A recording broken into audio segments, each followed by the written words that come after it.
तो अभी हम अपनी फैमिली के साथ उस मीटिंग पॉइंट पे जाएंगे, फिर आपको वहाँ से भी नज़ारा दिखाएंगे कि वहाँ से कैसा नज़ारा आता है। ये देखिए भागीरथी नदी, और इसके ऊपर से जो आप रास्ता देख रहे हो, हमारी गाड़ी यहाँ ब्रिज से क्रॉस होके इधर से सीधा, फिर यहाँ से इस पहाड़ी से होते हुए सीधा अलकनंदा के साथ साथ बद्रीनाथ धाम तक जाएंगे। फिर हम ये जो ऐसे टर्न करके जो दिखती है ना, ये बड़ा खूबसूरत नज़ारा लगता है। तो ये संगम घाट देवप्रयाग की तरफ पहुँच चुके हैं हम। तो ये है जी संगम, राइट हैंड पे भागीरथी नदी, लेफ्ट हैंड पे अलकनंदा रिवर। यहाँ से इनका नाम गंगा पड़ा है।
जय बद्री विशाल, हर हर गंगे।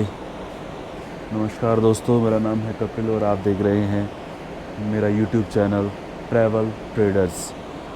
तो कल रात हम लगभग 8 बजे के करीब बद्रीनाथ धाम में पहुंचे थे। लेट हो गए थे काफ़ी, बिकॉज ऑफ देवप्रयाग में हमने एग्ज़िट करने में काफ़ी टाइम लगा दिया। तो अब यहाँ हम रात में 8 बजे पहुँचे। ऑब्वियसली लेट पहुँचे, अंधेरे में पहुँचे, ज़्यादा रिकॉर्डिंग भी नहीं कर पाया अंधेरा होने की वजह से मैं। बट रात में तो कुछ दिख नहीं रहा था, लेकिन जैसे ही सुबह मॉर्निंग में अपने रूम का जो विंडो खोला तो सामने ये नज़ारा देखने को मिलता है। आप देखो ज़रा, वो देखो ऊंची ऊंची चोटियाँ, और वो हमारे जय बद्री विशाल श्री बद्रीनाथ धाम का टेम्पल आपको सामने दिख रहा होगा, बिल्कुल अलकनंदा रिवर के बिल्कुल साथ साथ किनारे।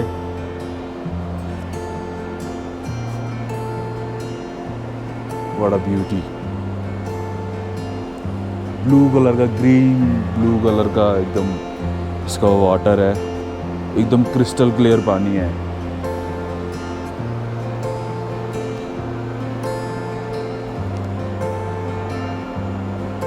बहुत अच्छा लगा मॉर्निंग में आके। धूप निकल चुकी है, वो पहाड़ों पे आप देखो, है ना, वो पहाड़ों पे धूप है ऊपर की तरफ, स्नो कवर माउंटेन में।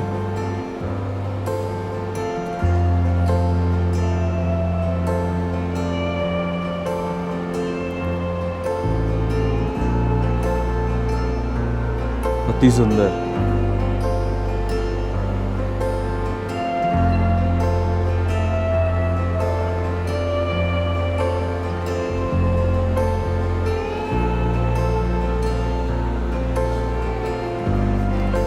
फैमिली मेम्बर्स अभी सो ही रहे हैं। आपको पता है मेरी आदत तो है जल्दी उठने की। कभी भी मैं माउंटेन में आता हूँ, मैं एक भी मिनट व्यर्थ नहीं करना चाहता अपना। रेडी रहता हूँ हमेशा कि कब मॉर्निंग हो, कब उजाला हो, तो ऐसा सीनिक व्यूज़ मैं आपको दिखाऊँ। और देखो कितनी ऊंचाई पर है ये, वाओ, जस्ट अमेजिंग।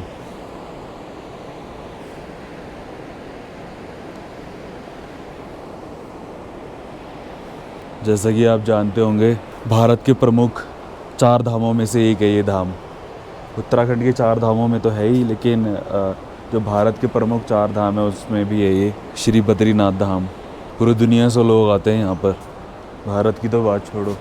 तो फैमिली मेम्बर्स जैसे ही रेडी हो जाते हैं ना, फिर चलते हैं, फिर दर्शन कराएंगे आपको भी बद्रीनाथ धाम के। सो गाइस, जय बद्री विशाल। ये हम लोग जाते हुए, ये मार्केट बद्रीनाथ धाम की।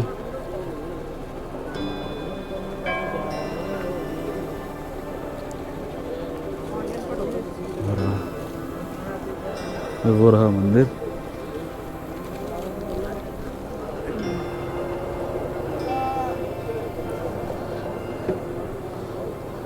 ये ब्रिज क्रॉस करके हमें जाना है।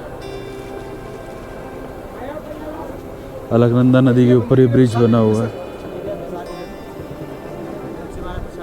ये बद्रीनाथ धाम में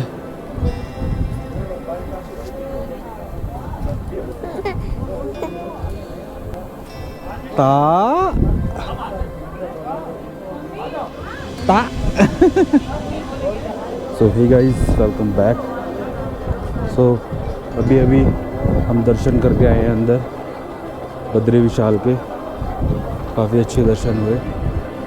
ये देखो बद्रीनाथ धाम।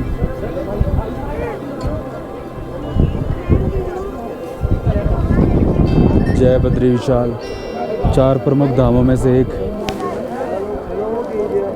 बद्रीनाथ धाम। आप भी दर्शन कर लो हमारे साथ।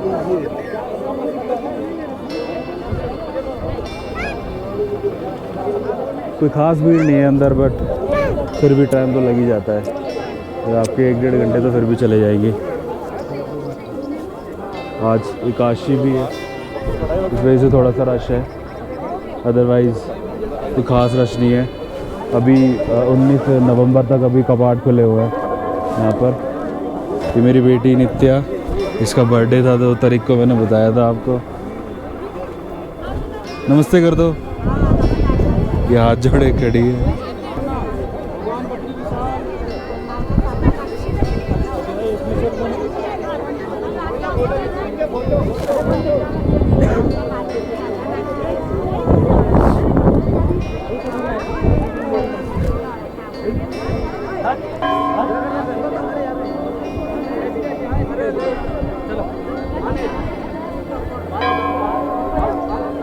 अच्छी खासी धूप खिली हुई है। ठंड का कोई एहसास नहीं है। रात में तो -8 डिग्री तक टेम्परेचर गिर गया था, बट इस टाइम प्लस में ही होगा 1-2, लेकिन फिर भी कोई एहसास नहीं, क्योंकि धूप अच्छी खासी खिली हुई है। और ये नीचे अलकनंदा जी बहती हुई सतोपंथ ग्लेशियर से आती है। धाम से दर्शन करके माणा गांव की तरफ निकल चुके हैं और यहाँ पे बीआरओ ने काफी अच्छी रोड बना रखी है। सामने आपको भारत का आखिरी गांव यानी कि लास्ट इंडियन विलेज का ग्रीन कलर का साइन बोर्ड भी सामने साफ साफ दिखने लगा है।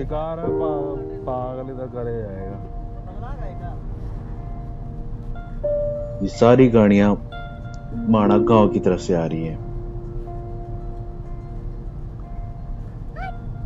तो बहुत ही सुंदर रोड, बहुत ही बढ़िया काम किया है यहाँ पर बीआरओ ने। और आपको पता होगा कि कुछ ही सालों में एक मास्टर प्लान तय किया गया है बद्रीनाथ धाम के लिए, जो कि पूरी बद्रीनाथ धाम की, पूरी बद्री विशाल नगरी की सूरत ही बदल देगा।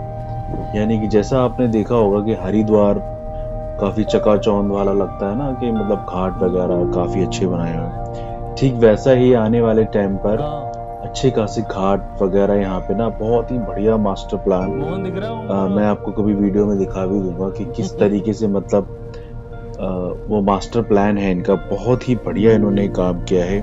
ये जो आप ट्रक वगैरह देख रहे हो ना आसपास में, तो ये उसी के लिए है। ये मतलब वो मास्टर प्लान का काम जो है वो चल चुका है। सो प्रधानमंत्री श्री नरेंद्र मोदी जी ने इस कार्य की अनुमति दी है।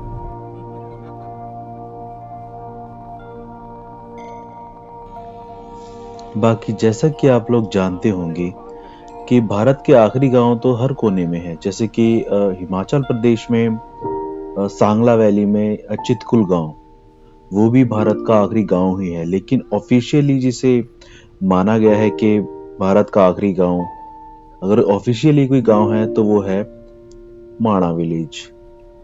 ऐसे ही नीति वैली में नीति गांव भारत की तरफ आखिरी गांव है।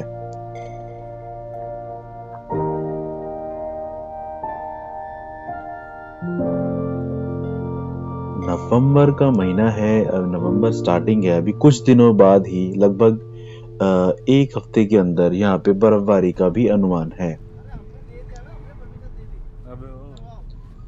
दिन के अंदर टेम्परेचर 1 से 2 डिग्री रहता है, लेकिन रात में टेम्परेचर -8 to 10 डिग्रीज हो जाता है। आप सामने देख सकते हो वो साइन बोर्ड यहाँ रोक देना साइड में कि हम बिल्कुल नजदीक पहुंच चुके हैं। तो ये है the last village of India, सीमांत ग्राम माणा।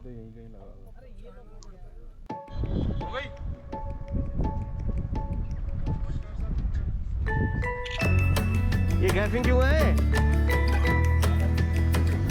माणा गांव के इस साइन बोर्ड के सामने फोटोग्राफी ना हो ऐसा हो ही नहीं सकता, इसलिए हम लोग भी यहाँ पर फोटोग्राफी के लिए रुक गए।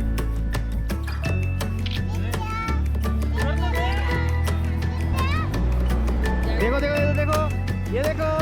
हाय। और इस वक्त जो फोटोग्राफी कर रहे हैं वो है हमारे मित्र मोहन जी, और मोहन जी ही आपको इन खूबसूरत पहाड़ों के दर्शन भी करा रहे हैं। अब ये अपनी गट्टी पकड़ो।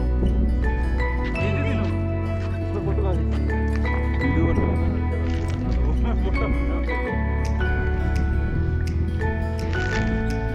ये राइट हैंड पे जो आप रास्ता देख रहे हैं यही रास्ता माणा पास की तरफ जाता है। माणा पास वही जगह है जो कि चीन और भारत का बॉर्डर भी है। अबे बंद हो गए तो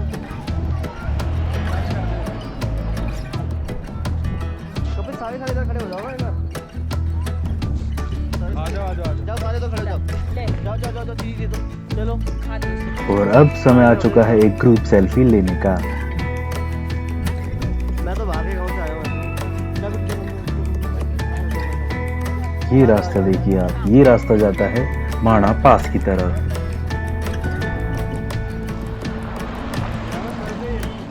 इधर देख रही इधर देखो वो ट्रैक्टर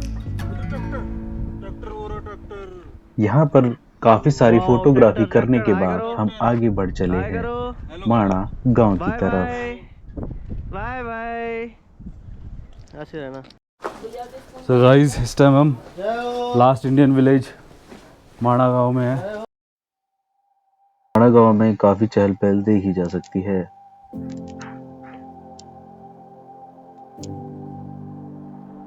और धूप काफी अच्छी खिली हुई है दोस्तों। चलते चलते थोड़ा बहुत गर्मी का भी एहसास होने लगा है।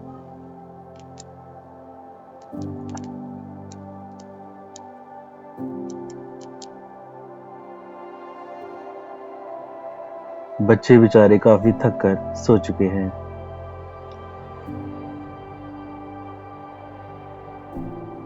ये पूरा एरिया लगभग 2 से 2.5 किलोमीटर के एरिया में है, जिसमें आप भीमपुल, गणेश गुफा, व्यास गुफा आदि कवर कर सकते हो।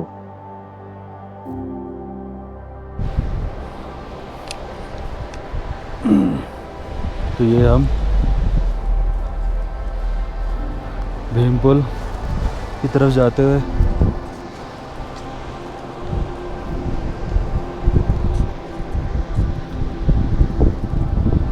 नीचे अलकनंदा नदी,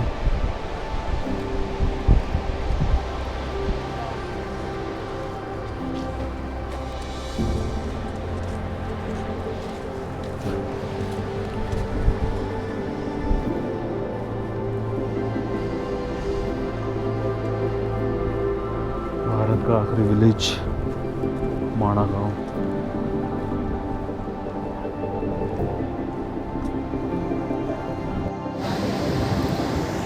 ये है सरस्वती नदी जो सिर्फ यहीं पर देखी जा सकती है, इसके बाद ही विलुप्त हो चुकी है। थोड़ा सा आगे जाने पर यहाँ से एक प्रयाग आता है, केशव प्रयाग। वहाँ पे अलकनंदा नदी सरस्वती नदी से मिलती है। तो ये खासियत है।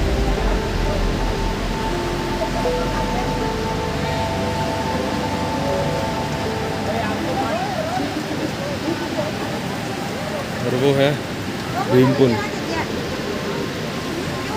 भीमपुल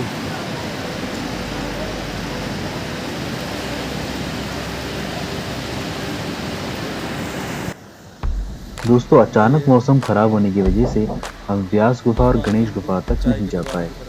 तो इसी के साथ आज का एपिसोड हम यहीं पर समाप्त करते हैं।